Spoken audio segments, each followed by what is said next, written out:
arrepende. Eu quero que vocês, para introduzir aqui, repitam comigo o significado de cada uma. Arrependimento significa lamentar o pecado lamentar o pecado cometido. Agora, arrependimento é lamentar o pecado cometido, exatamente. Conversão é transformação e mudança. Conversão é transformação e mudança. Então já deu para perceber que uma coisa é diferente da outra. A gente, no arrependimento, se lamenta e se arrepende dos nossos pecados, no erro cometido. E na conversão a gente transforma e muda. E é isso que a gente vai ver hoje, aqui, a diferença dos dois, como isso na nossa vida está na prática. Ok? Agora eu quero que vocês peguem a palavra para a gente começar bem, né? Vendo o que Jesus fala para a gente. Vamos começar levando uma correção do próprio Senhor. Não vai ser nem eu que vou começar a falar, vai ser o próprio Senhor que vocês vão ficar. Meu Deus, é forte. Abram lá em Lucas 13, 5. Lucas 13,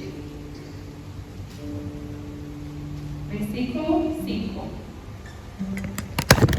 Na verdade, o 5 é o tema, é o que a gente vai dar ênfase, e eu quero que vocês repitam comigo, quem tiver a Bíblia da Ave Maria, para dar ênfase, o versículo 5. Mas eu quero que a gente comece lá do 1 para contextualizar. Eu começo no lendo sozinha, quando chegar no 5, todo mundo lê comigo, ok? Lucas 13, versículo 1. Amém ou misericórdia? Amém? Agora, vou começar a ler. Neste mesmo tempo, contavam alguns o que tinha acontecido a certos galileus, cujos sangue Pilatos misturara com os seus sacrifícios. Jesus toma a palavra e lhe pergunta: pensais vós que esses galileus foram maiores pecadores do que todos os outros galileus por terem sido tratados deste modo? Não digo-vos, mas se não vos arrependerdes, perecereis todos do mesmo modo. Ou cuidais que aqueles 18 homens sobre os quais caiu a torre de Siloé e os matou foram mais culpados do que todos os demais habitantes de Jerusalém? Agora repita comigo o que o Senhor fala. Não digo-vos, mas se não vos arrependerdes, perecereis todos do mesmo modo. Olha que profundo. Palavra da salvação. Olha o que o Senhor nos fala. Se não vos arrependerdes, perecereis todos do mesmo modo. Que profundo. Vamos contextualizar o que está acontecendo aqui. Diz aqui na leitura, né, que alguns comentavam sobre os galileus. Eles estavam falando sobre os galileus.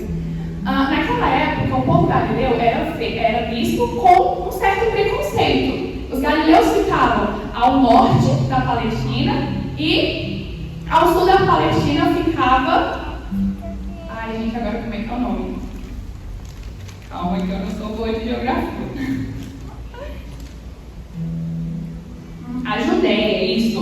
No norte ficava os galileus e no sul ficava a Judéia. Lá na Judéia tinham os famosos e conhecidos fariseus, que a gente conhece, né? Os fariseus, eles eram muito conhecidos pelo seu conhecimento da lei. Eles levavam a lei justamente na prática, ao pé da letra. Então, eles eram muito aprofundados na lei.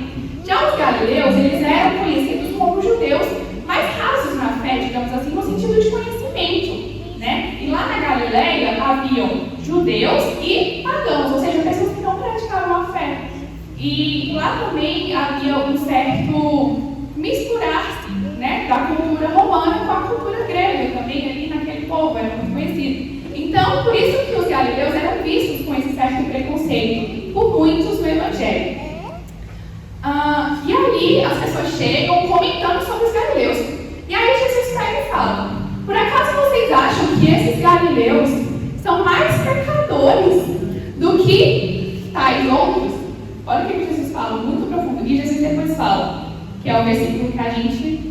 nós vemos lá no 5.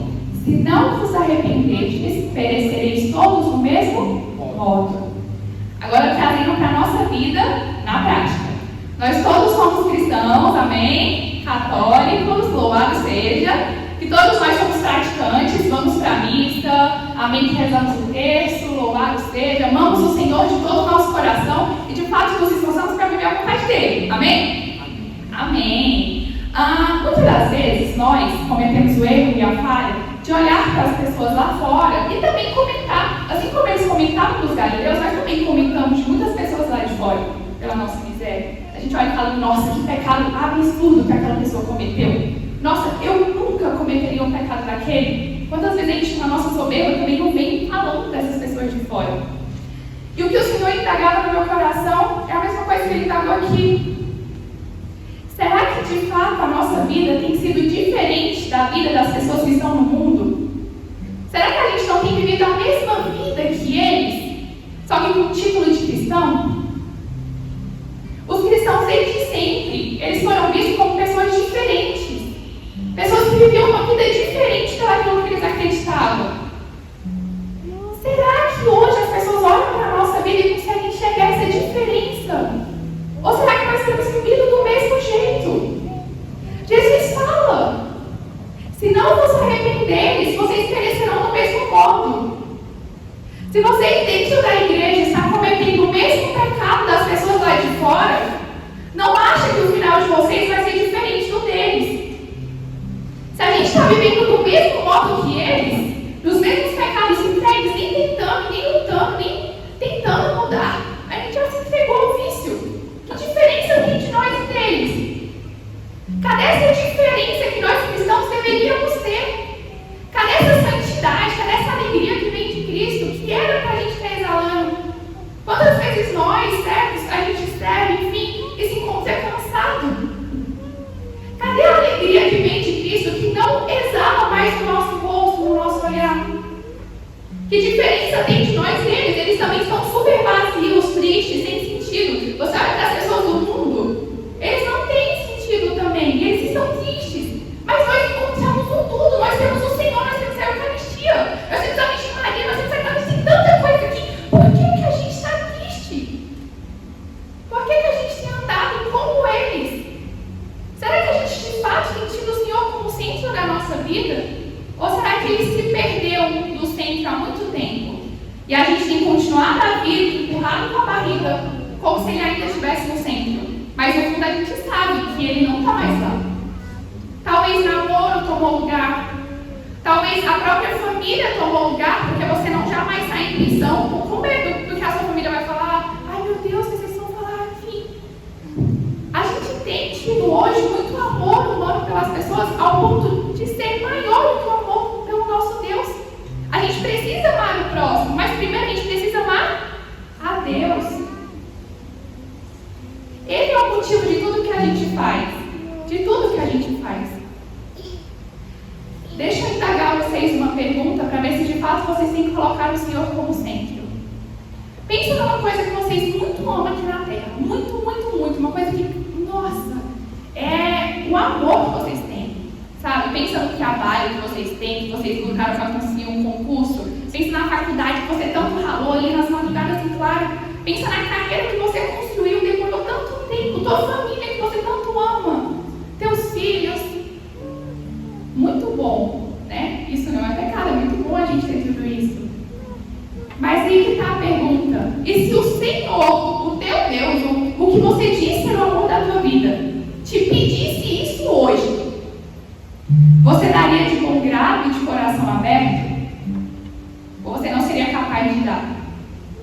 E se o Senhor te pedisse tudo, será que você daria sem reservas ou você ainda iria querer ficar com alguma coisa? Se a sua resposta for não, tá vendo? O Senhor não é mais o centro. Porque se você acredita que vale a pena ter uma vida com Ele, vale a pena pagar o preço, seja qual for, largar tudo por Ele. Se não vale mais a pena na tua vida, é porque Ele não é mais o amor da tua vida. E o que você precisa fazer? O que o Senhor nos chama a fazer? A se arrepender e voltar para Ele.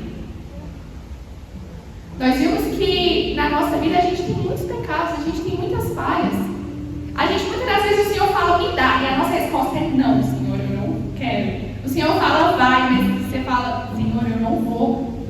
Quantas vezes a nossa resposta é resposta de infidelidade? Quantas vezes a nossa resposta a Deus é um não? É uma resposta fiel. E às vezes isso incomoda o nosso coração. Tem pessoas que já têm entregue, nem se importam mais, mas tem pessoas que olham para a sua infidelidade e acham que é tudo. Não seguem mais o Senhor porque se acham incapazes. E agora já está totalmente afogado nos seus erros e nem volta mais para casa. Mas o Senhor nos chama a voltar. Independente do que tenha acontecido da nossa vida, o Senhor nos chama a voltar para Ele. Ele ainda continua o mesmo. Ele não mudou nada. A gente pode ter corrido e ido embora, mas Ele continua no mesmo lugar, na mesma Santa Missa. É o mesmo texto, é o mesmo tudo. Só falta você voltar. A escolha agora não é mais dele, agora é tua. Ele continua de braços abertos, independente do que você faz. E aí cabe a você continuar no teu erro, na tua infidelidade, ou olhar para Ele. Tem uma frase do Beato Carlo Acutis, tem que citar um santo. Eles são muito lindos. O Beato Carlo Acutis fala uma frase que resume tudo isso. Olha que profunda. Tristeza é um olhar voltado para si. Felicidade é um olhar voltado para Deus. E aí é que está, e agora a gente vai falar sobre conversão. No arrependimento, a gente olha para a gente vê toda a nossa miséria, o nosso caos, a nossa lama. E aí o que a gente faz? A gente se arrepende. Como diz lá no conceito que eu falei no início, nós lamentamos o pecado cometido. E ali a gente vê toda a nossa infidelidade. Meu Deus, a gente realmente se arrepende daquilo. Mas a gente se vê e acha que é só aquilo. A gente acha que é nós, o nosso pecado e acabou. Só que, irmãos, existe um mistério.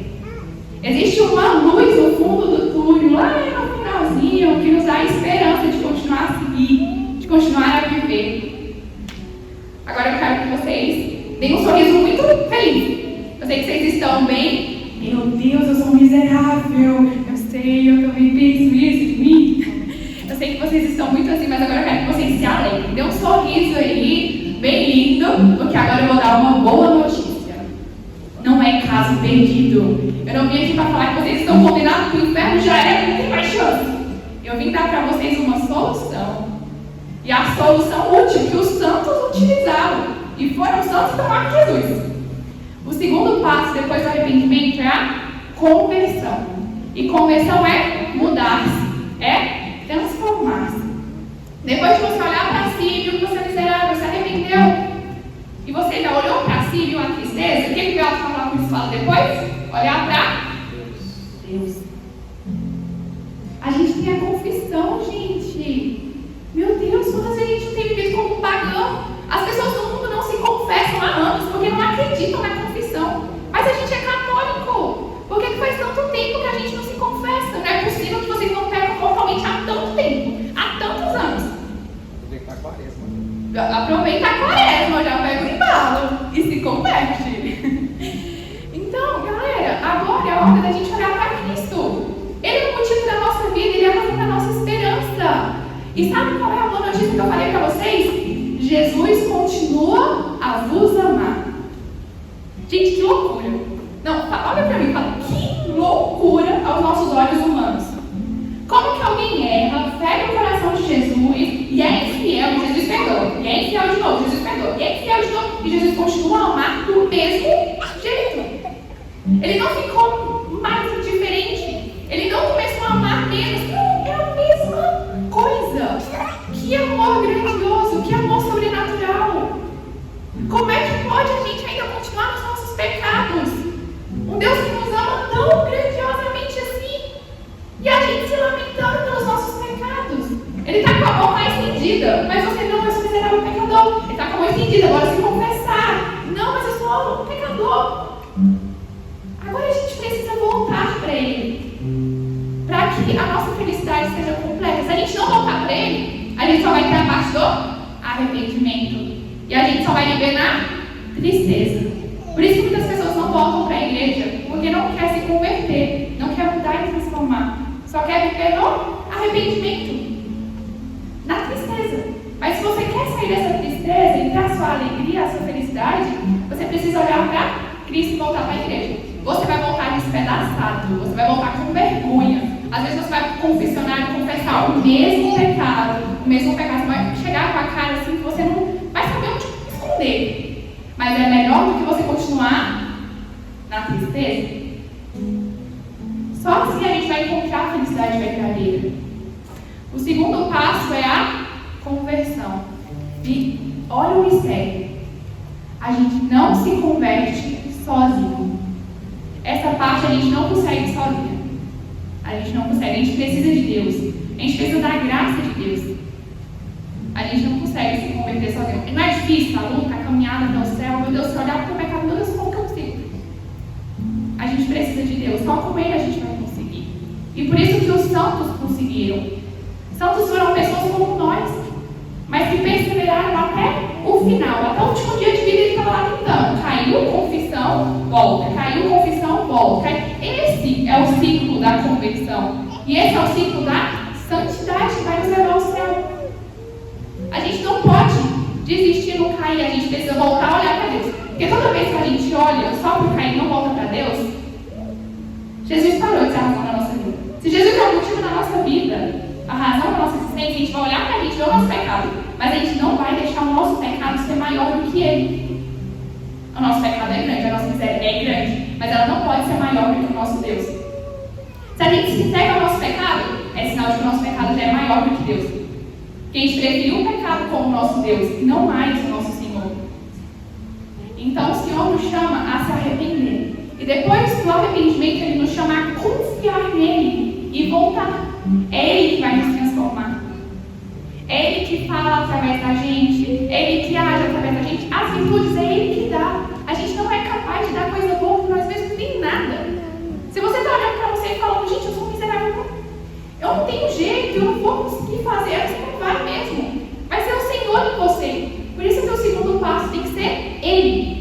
Ele que vai nos mudar e nos transformar e nos converter. Por isso que a gente precisa confiar nele, voltar a confiar. Ele continua o mesmo, ele continua o mesmo Pai. Ele continua com o mesmo amor. Só cabe a nossa decisão de voltar. Então, o Senhor nos chama a se converter e nos arrepender. Nos arrepender. Irmãos, se vocês se decidirem por não só se arrepender, mas se converterem também, confiarem no Senhor e deixar Ele te moldar, vocês vão experimentar uma alegria sem fim. Vocês acham que os santos só foram felizes no céu? É óbvio que lá a gente tem a plenitude da felicidade. Mas eles já começaram a serem felizes aqui na terra. Você acha que o Beato Cavalcante era feliz? Antes dele morrer, ele morreu com leucemia. Se ele morrer, ele está com um sorriso grandioso. E fala, eu estou destinado a morrer com um sorriso enorme. Gente, que santidade. Eles já começaram a ser felizes em vida. A Beata Caracovella morreu dando a vida pelo filho. Ela escolheu antes o filho do que ela. Né? Na questão lá do amor, vocês escutem, Beata Caracovella. Ela escolheu o filho. E sabe uma frase que ela diz? Ela olha para o filho naquele sofrimento do câncer. Ela olha para o filho e fala, meu filho, vale a pena. Vale a pena servir o Senhor. Também nessa alegria está na vida dos santos, está no Senhor, porque os santos escolheram o Senhor. Os santos escolheram se converter e não só se arrepender. Eles escolheram confiar no Senhor e voltar. Por isso que eles experimentaram a alegria já aqui na vida. Já aqui na vida. Então, não achem que é caso perdido. A gente ainda continua tendo o mesmo Deus, o mesmo amor. Ele continua no mesmo lugar, querendo voltar para o centro. Mas agora só cabe a nós decidir acolher ele novamente ou não. Amém? Eu falei que ia ser rápido. Eu falei que Jesus é ótimo. Só para repetir o versículo de hoje que Jesus falou: se não vos arrependerdes, perecereis todos do mesmo modo. Se a gente continuar a ter vida de pagão, a gente vai perecer como um pagão. Se a gente continuar a ter práticas de pagão e não nos converter e não viver de fato o catolicismo de verdade, tendo o Senhor como centro, a gente vai perecer do mesmo jeito, do mesmo modo. Profundo. Mas a gente ainda tem chance. E essa noite é a chance de você poder dar essa resposta para Deus. Não espere chegar em casa, obviamente, no grupo de oração. Não, fala hoje. A gente vai ter um momento de oração agora. E fala para Deus, Senhor, eu quero me aproximar do Senhor. Eu não consigo. Por mim mesmo, eu não sou capaz de nada. Nem te dar uma resposta de amor para de nada. Eu não sei nem falar. Mas seja tudo em mim. Fale em mim, age em mim. Senhor, eu não consigo estar no meu trabalho e não ser um corrupto. Senhor, se santifique em mim. Senhor, eu não consigo estar com os meus amigos e não me deixar levar pela onda. Senhor, se santifique no meio deles por mim. Se você não consegue falar, Senhor, eu não consigo. Se arrependa, fala, eu não consigo. Mas fala, Senhor, eu confio em Ti. Me tira daqui. Amém? Amém.